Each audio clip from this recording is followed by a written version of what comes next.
Sebaiknya berapa kali seminggu konsumsi daging merah? Makasih, Bu.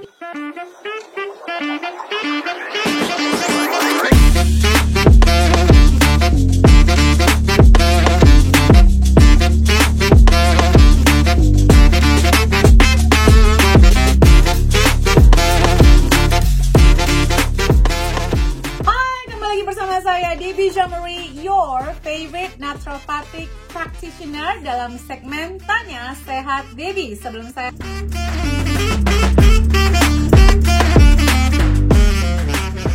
saya lanjut, jangan lupa untuk subscribe dan share video ini. Kenapa?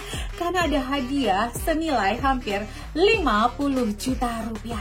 Jadi jangan sampai ketinggalan.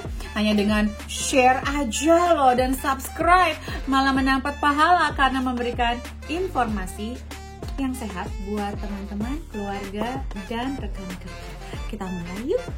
Oke, pertanyaan pertama dari Ibu Uli _IK77. Oh, sebentar sebelum saya jawab ini, gimana caranya untuk dijawab pertanyaannya di segmen ini, Bu? Setiap weekend datang ke Root of Life UK. Di sana nanti ada weekend ada Q&A box. Nanti saya jawabnya di sini, oke? Ibu Uli _IK77. Bu Deb, sebaiknya berapa kali seminggu konsumsi daging merah? Makasih, Bu. Ini buat Ibu maksudnya ya. Saya asumsikan ini buat Ibu karena setiap orang berbeda-beda asupannya. Tergantung juga bobot tubuhnya, apa targetnya. Tapi kalau untuk perempuan, untuk menghindari, kalau nggak ada masalah sama peradangan dan lain-lain, silahkan makan sesuai dengan saran Kemenkes RI. Itulah arti kata secukupnya, jelas ya takarannya ya. Tapi kalau untuk menghindari gangguan di sistem reproduksi perempuan, hanya 100 gram seminggu. 100 gram seminggu. Oke, jadi mau dibikin berapa kali terserah. Kalau saya campur-campur. Jadi ada yang pakai beans, jadi bisa beberapa kali seminggu, tapi jumlahnya nggak banyak sekali makan. Berikutnya dari Ibu Mega Lestari 31. Bu Deb, apakah ACV atau cuka apel homemade sama bagusnya dengan ACV yang dijual di store-store? Bisa jadi malah lebih bagus, Bu. Kan? Ibu pastikan sumbernya yang terbaik, prosesnya Ibu yang bikin sendiri, malah bisa Ibu doain itu si ACV-nya. Lebih bagus malah kalau Ibu bisa bikin sendiri mah. Berikutnya dari Ibu Mega Lestari 31 lagi. Bu, anak 5 tahun terkadang tidak pup setiap hari. Setiap hari konsumsi probiotik dan makan sayur. Nah ini yang kayak gini-gini tuh suka bingung ya, Bu. Probiotik, makan sayur, sayurnya berapa? Anak 5 tahun tuh harusnya udah bisa makan hampir 200 gram sehari berat mentah sayur. Air putihnya bagaimana? Itu harus air putih itu adalah obat utama dan obat pertama. Jadi coba dikoreksi dulu, 5 tahun tuh udah harus bisa minum 1,2 liter sehari. Nggak pakai diskon, nggak pakai alasan lagi liburan atau apapun, nggak. Oke, berikutnya dari Ibu Bapak nih kali ya. Stefanus Adrian, Bapak ini berarti. Ibu, kenapa ya area skrotum suka gatal? Sudah 1 tahunan, sudah minum vitamin tetap nggak hilang. Vitamin apa? Hayo coba diklarifikasi, vitaminnya vitamin apa? Siapa yang resepin? Apa namanya? Vitamin apa? Apakah alergi kah? Semua kalau sudah ada gatal, kemungkinan ada hubungannya dengan alergi, atau bisa jadi kalau di area skrotum bisa kayak jamur. Tapi yang pasti sih ada hubungannya dengan livernya. Jadi perlu dicek nih Pak, perlu dicek lebih dalam gitu ya. Kalau cek alergi silakan cek aja, kita nggak ada ruginya kan ngecek alergi sebenarnya. Malah lebih bagus kita tahu ke alerginya apa aja. Alergi IgE sama alergi IgG kalau bisa ya. Sensitivitas atau intoleran. Berikutnya dari Anggi ECS. Bu, anak saya 3 tahun rambut suka rontok. Wajar nggak sih? Wajar nggak ya? Apa ada defisiensi? Ya, dites atuh, Bu. Anak 3 tahun rambut rontok sih harusnya ya nggak wajar sih. Harusnya sih enggak. Maksudnya kalau lagi disisir ada 1-2 yang nyangkut ya itu mungkin. Tapi kalau rontok, hati-hati rontok sih seperti apa? Apa ada defisiensi? Iya dicek Bu, dicek dong secara rutin anaknya. Kalau saya sih setahun sekali cek pasti. Berikutnya dari Ibu Eka Mulyatin, Bu Debbie, saya sudah hampir 5 tahun tidak hate, tapi semua saya normal-normal aja kata dokter. Nah, arti kata normal itu apa? 5 tahun, apakah Ibu sudah masuk ke umur menopause? Ya, kalau Ibu belum masuk umur menopause, itu amenoria namanya.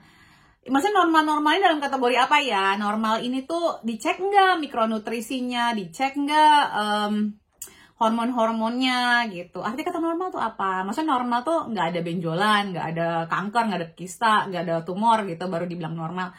Ya kan kita harus ngecek gitu, kita harus kenali diri kita sendiri, jadi kita malah bisa menghindari hal-hal yang kita nggak mau ada dalam hidup kita gitu. Berikutnya dari Anon 1111411, air zam-zam apakah aman karena pH-nya tinggi? Ini pasti gara-gara postingan saya soal air alkalin itu scam ya. Bapak, Ibu, atau siapapun ini pakai akun fiktif atau akun tertutup ya, anon. Air zam-zam. Ini yang saya sebutkan air yang alkalin ini scam, itu air minum sehari-hari ya. Apakah Anda punya privilege minum air putih 3 liter sehari, air zam-zam setiap hari? Apakah Anda punya privilege itu? Ini tuh coba kalau melihat suatu postingan itu dilihat secara keseluruhan. Bukan cuma, terus yang dibilang air alkalin itu kan dibilang scam. Artinya tuh nggak ngaruh. Bukan berarti nggak aman. Paham nggak? Nggak ngaruh, nggak ngefeknya nggak segitu. Yang efek adalah minum air putihnya. Bukan berarti air putih yang punya alkalin itu beracun. Nggak gitu konsepnya. Paham ya teman-teman ya? Jadi air itu nggak perlu beli air yang alkalin. Air mineral alami atau air yang difilter. Sebagian besar masyarakat minumnya air pump seharusnya. Karena air yang dibotol-botolin ini kemungkinan besar tuh air pump. Cuma difilter aja. Coba aja dicek. Nggak mungkin ada satu mata air di Sukabumi gitu ya. Yang bisa memenuhi kebutuhan satu Indonesia itu nggak mungkin. Tidak mungkin. Saya bilang aja, coba dipikirkan, pakai kepala dingin aja gitu ya. Nggak mungkin satu sumur di Sukabumi itu bisa memenuhi kebutuhan. Dan ini banyak loh perusahaannya di situ loh. Ya, coba dipikirkan. Jadi bukan air zam-zam ini apakah aman apa enggak, atau air alkalin ini itu aman apa enggak. Aman. Cuman ya nggak perlu juga gitu loh. Kalau air zam-zam itu kan ada mukjizat tertentunya ya gitu ya. Itu ya silakan Anda, tapi kan Anda juga nggak mungkin minum air zam-zam 3 liter sehari setiap hari seumur hidup Anda. Siapa Anda? Kenalan dong, boleh dong kalau emang Anda begitu. Oke, jangan dipelintir-pelintir, jangan dibikin hoax di sini, oke? Pahamin, kalau belajar itu otaknya harus dikosongin dulu, diisi ulang. Jadi kalau baca postingan saya soal air alkalin, itu bukan berarti itu juga nggak aman. Itu bukan beracun jadinya, tapi scam. Ya nggak perlu juga minum air alkalin. Yang penting adalah airnya diminum tiap hari, karena banyak yang lupa. Paham ya?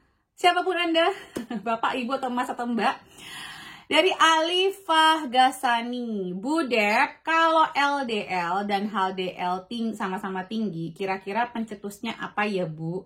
Trigliseridaku normal Bu. Oke, asupan lemak. HDL lemak sehat, LDL lemak tidak sehat. Coba dikoreksi diri sendiri. Masih banyak nggak makan goreng-gorengan, lemak-lemak yang ya masih banyak lemaknya. Nah harusnya sih kalau HDL-nya, nah sama-sama tinggi itu berapa? Seharusnya kalau HDL-nya lebih tinggi, LDL bisa turun sendiri. Stress levelnya, terus ada fakta nih. Kena vaksin nggak kemarin pas pandemi? Ada fakta juga kalau itu berpengaruh ke tingkat kolesterol. Jadi detox kalau emang iya. Berikutnya dari Fadlana Dima. Kalau mau belajar dimulai dari kelas yang mana Bu? Basic naturopati bagus. Sekolah Ibu Sehat Alami bagus. Ya, mulai dari situ. Berikutnya dari Sally Novelia. Bu Dep, di leher saya ada benjolan yang muncul 2 minggu terakhir. Apa langkah yang harus saya ambil? Ini langkah pertama atau semua langkahnya nih? Semua langkahnya belajarlah Ibu. Ada kelasnya loh untuk detoksifikasi. Di awal tahun kita ada detoksifikasi termasuk untuk kelenjar getah bening.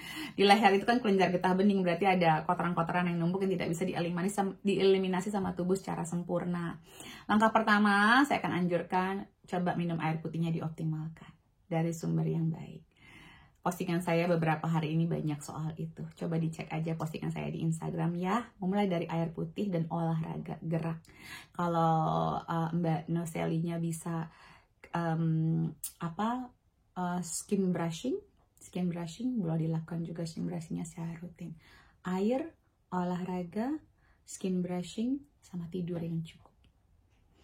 Pola makan tentunya berikutnya. Jadi ini banyak sebenarnya elemennya benjolan-benjolan ini. Coba tapi mulai dari yang paling simpel dulu ya. Oke, all done. Oops. Semua sudah selesai. Terima kasih atas pertanyaan-pertanyaannya. Jangan lupa untuk di subscribe dan